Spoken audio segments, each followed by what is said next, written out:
सुप्रभात विद्यार्थियों, मैं सुरेश गहलोत ऑनलाइन स्टडी में एक बार फिर से आपका तहे दिल से हार्दिक स्वागत करता हूं। विद्यार्थियों, हमारा पाठ चल रहा था गद्य भाग का पार्ट 1 मुंशी प्रेमचंद द्वारा लिखा हुआ दो बैलों की कथा। इस कहानी का हमने 3 भाग पूरे कर लिए थे। आज हम चौथे अंक की शुरुआत करेंगे। अब तक हमने इस कहानी में पढ़ा था कि हीरा और मोती जूरी यानी उसके मालिक, दोनों बैलों के मालिक के साले गया से वहाँ से भागकर आ गए थे और रास्ते में उनको एक आवारा सांड मिला था। तो दोनों ने हिम्मत दिखाकर उसको घायल कर दिया और फिर एक मटर के खेत में चरने गए तो वहाँ पर खेत के मालिक ने उनको पकड़ दिया और कांजी हाउस में बंद कर दिया गया। तो आगे देखते हैं। दोनों मित्रों को जीवन में पहली बार ऐसा साबिका पड़ा कि सारा दिन बीत गया और खाने को एक दिन का भी नहीं मिला। साबिका यानी वास्ता या सरोकार। समझ ही में न आता था यह कैसा स्वामी है।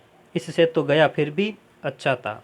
यहाँ कहीं भैंसें थीं, कहीं बकरियाँ, कहीं घोड़े, कहीं गधे, पर किसी के सामने चारा नहीं था। सब जमीन पर मुर्दों की तरह पड़े थे।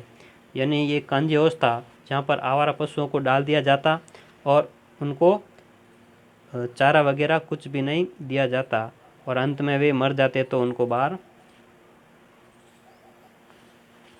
फेंक दिया जाता। कहीं तो इतने कमज़ोर हो गए थे कि खड़े भी न हो सकते थे। सारा दिन दोनों मित्र फाटक की ओर टकटकी लगाए ताकते रहे, पर कोई चारा लेकर आता न दिखाई दिया। तब दोनों ने दीवार की नमकीन मिट्टी चाटनी शुरू की, पर इससे क्या तृप्ति होती, यानी इससे भूख शांत नहीं होने वाली थी।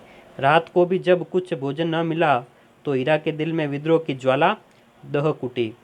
मोती से बोला, अब तो नहीं रहा जाता, यानी कि अब तो बदला जरूर लेंगे। मोती ने सिर लटकाए हुए जवाब दिया, मुझे तो मालूम होता है प्राण निकल रहे हैं। इतनी जल्दी हिम्मत न हारो भाई, यहाँ से भागने का कोई उपाय निकालना चाहिए। आओ दीवार तोड़ डालें। यानी मोती ने कहा कि दीवार को तोड़ दें। मुझसे तो अब कुछ नहीं होगा, बस इसी बूते पर अकड़ते थे। सारी अकड़ निकल गई। बाड़े की दीवार कच्ची थी। हीरा मजबूत तो था ही, अपने नुकीले सींग दीवार में गड़ा दिए और जोर मारा तो मिट्टी का एक चप्पड़ निकल आया। फिर तो उसका साहस बढ़ा। इसने दौड़ दौड़ कर दीवार पर चोटें की और हर चोट में थोड़ी मिट्टी गिराने लगा। इस बार हीरा ने हिम्मत दिखाई और दीवार को तोड़ने लग गया।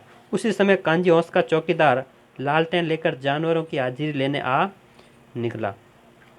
हीरा का उजड़पन देखकर, यानी कि हीरा की हालत देखकर, उसने उसको डंडे रसीद किए और मोटी सी रस्सी से बांध दिया। मोती ने पड़े पड़े कहा, आखिर मार खाई क्या मिला? अपने बूते वर जोर तो मार दिया, यानी मैंने हिम्मत तो दिखाई थी। ऐसा जोर मारना किस काम का कि और बंधन में पड़ गई। जोर तो मारता ही जाऊंगा, चाहे कितने ही बंधन पड़ते जाएं। जान से हाथ धोना पड़ेगा, कुछ परवाह नहीं, यूँ भी तो मरना ही है। सोचो, दीवार खुद जाती तो कितनी जानें बच जाती। इतने भाइयाँ बंद है, किसी की देह में जान नहीं है। 2-4 दिन और यही हाल रहा तो सब मर जाएंगे। ऐसा मोती ने हीरा ने कहा था। हाँ, यह बात तो है। अच्छा तो ला, फिर मैं भी जोर लगाता हूँ। मोती ने भी दीवार में उसी जगह सींग मारा। थोड़ी सी मिट्टी गिरी और फिर हिम्मत बढ़ी।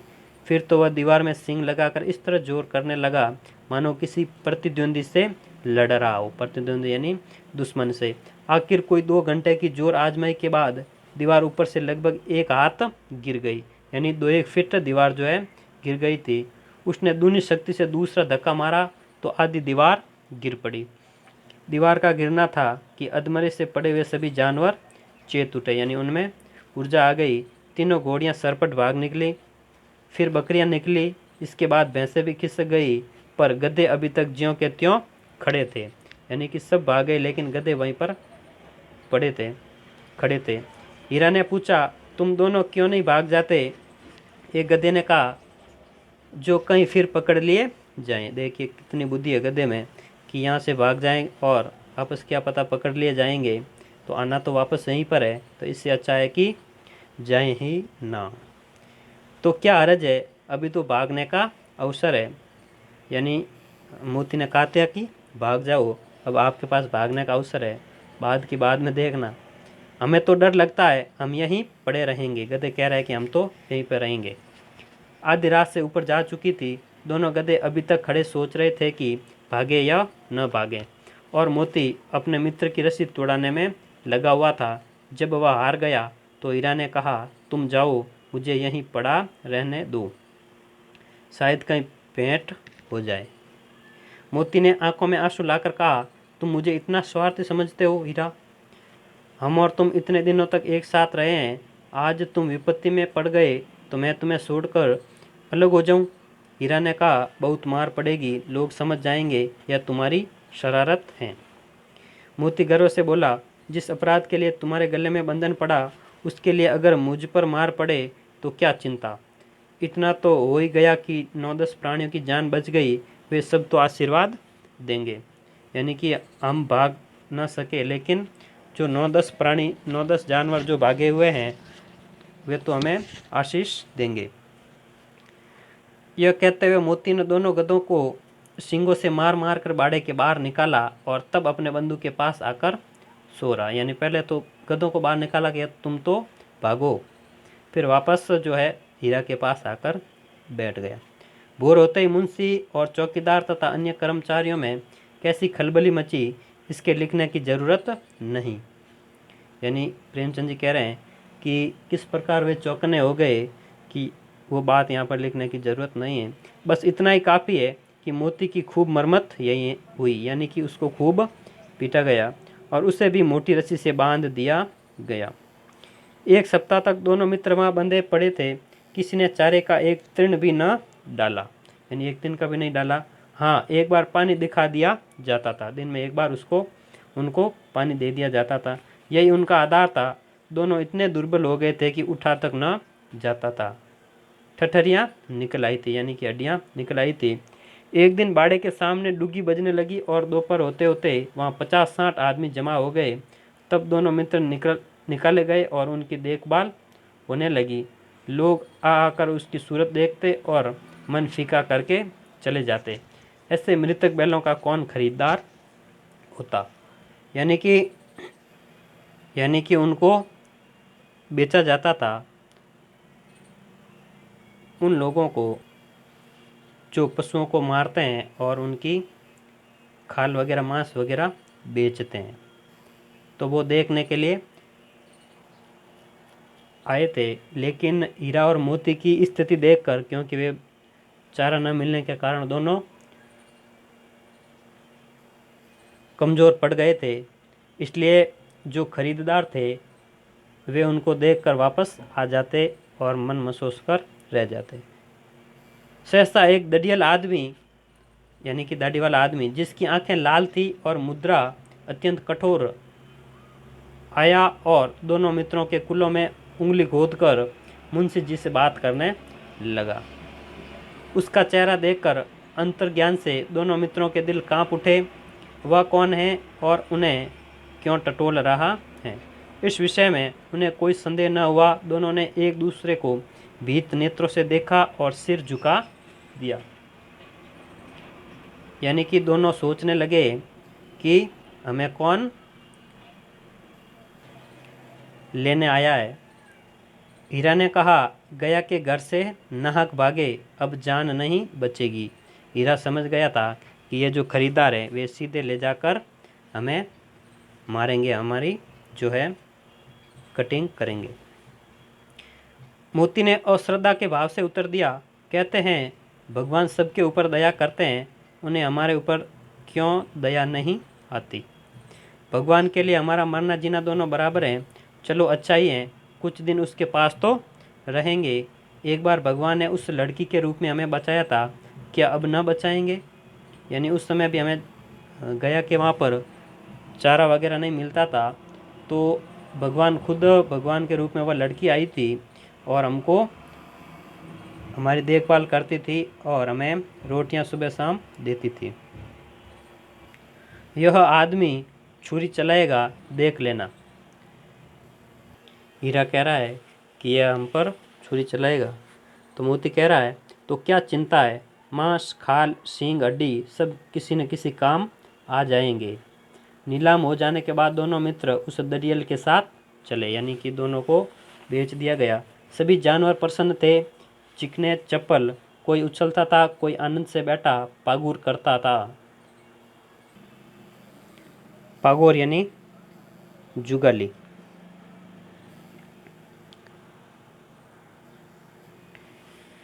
कितना सुखी जीवन था इनका, पर कितने स्वार्थी हैं सब।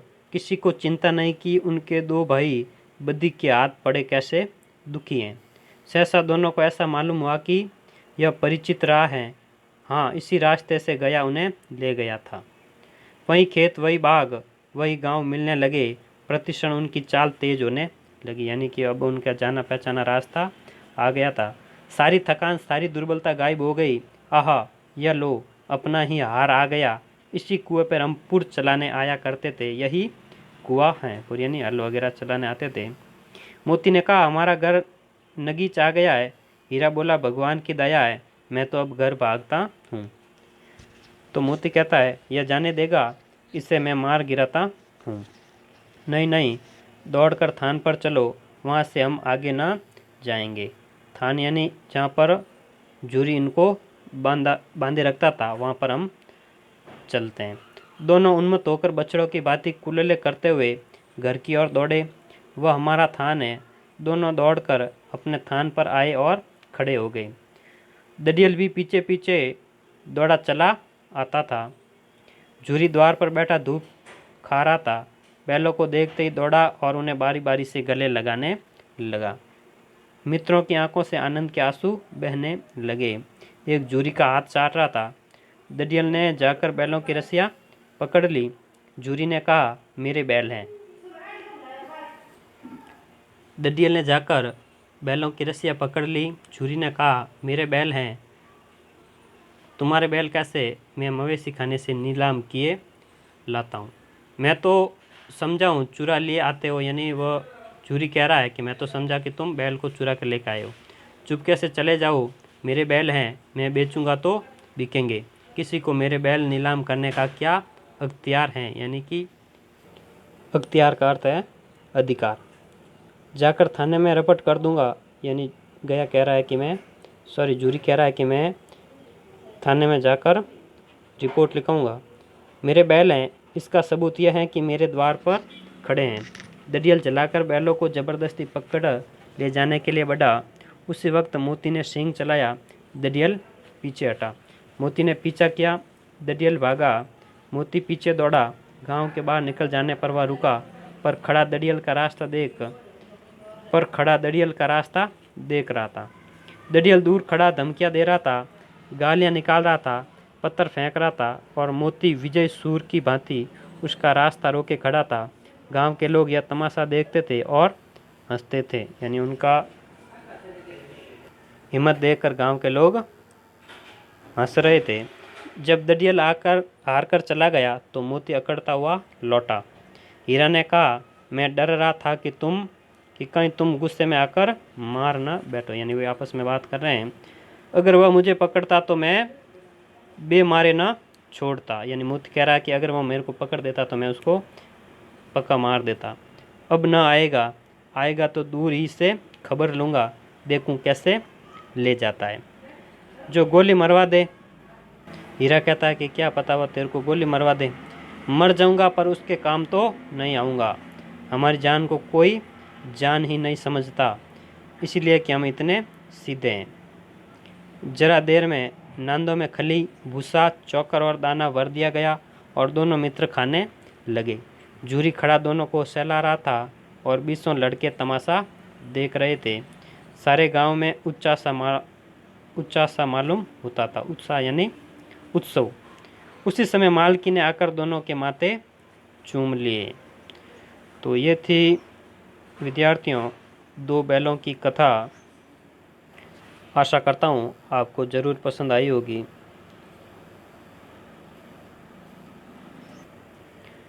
धन्यवाद। और जाते जाते लाइक, कमेंट और सब्सक्राइब करना न भूलें। Thank you once again.